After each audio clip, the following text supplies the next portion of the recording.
لڑکیوں کو انٹرنیٹ پہ سبز باغ دکھا کر بہلا پھسلا کر ملک سے باہر لے جایا جا رہا تھا، دبئی۔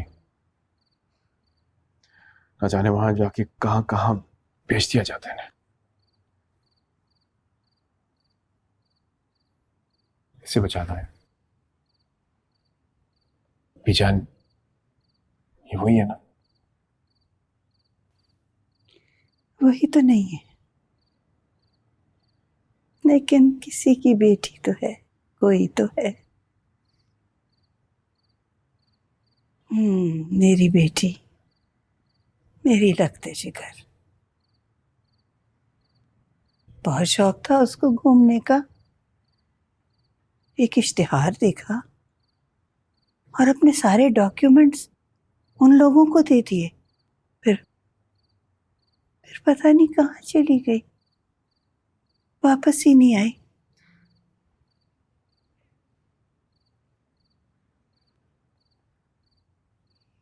ذوالفقار کتنے ہی سالوں سے اسے ڈھونڈ رہا ہے، وہ تو نہیں ملی۔ لیکن تمہاری طرح کی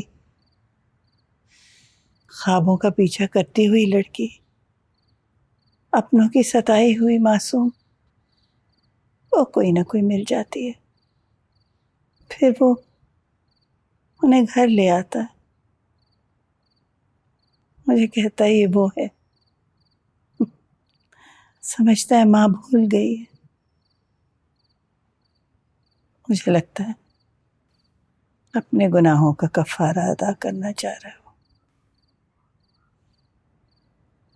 لیکن انہوں نے کیا کیا تھا؟ بڑا بھائی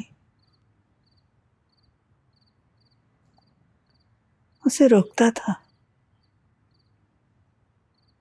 اسے گھومنے پھرنے کا شوق تھا، سیاح تھی وہ بچی، اس کے تو پیروں میں بلیاں بندھی ہوئی تھی، کہیں ٹک کے نہیں بیٹھ سکتی تھی وہ۔ یہ بات زلفی کو بالکل پسند نہیں تھی۔ بالکل میرے ابو کی طرح، ان کو بھی میرا کرکٹ کھیلنا زہر لگتا تھا۔ تم کرکٹ کھیلتی تھی؟ جی ہاں، اسی لیے گھر سے نکلی تھی۔ کیمپ کا چکر دیا تھا ان لوگوں نے۔ اس کے ساتھ بھی ایسا ہی ہوا۔ زلفی کو لگتا ہے کہ اگر وہ اتنی سختی نہ کرتا تو وہ اس سے مشورہ کرتی اور پھر وہ اسے کسی اچھی جگہ بھیج دیتا، لیکن پتہ نہیں کہاں چلی گئی۔ آپ کی بیٹی تھی؟ کتنا عرصہ ہو گیا انہیں کھوئے ہوئے؟ 12 سال، اور ان 12 سالوں میں تم 15ویں لڑکی ہو جو زلفی گھر لے کے آئے۔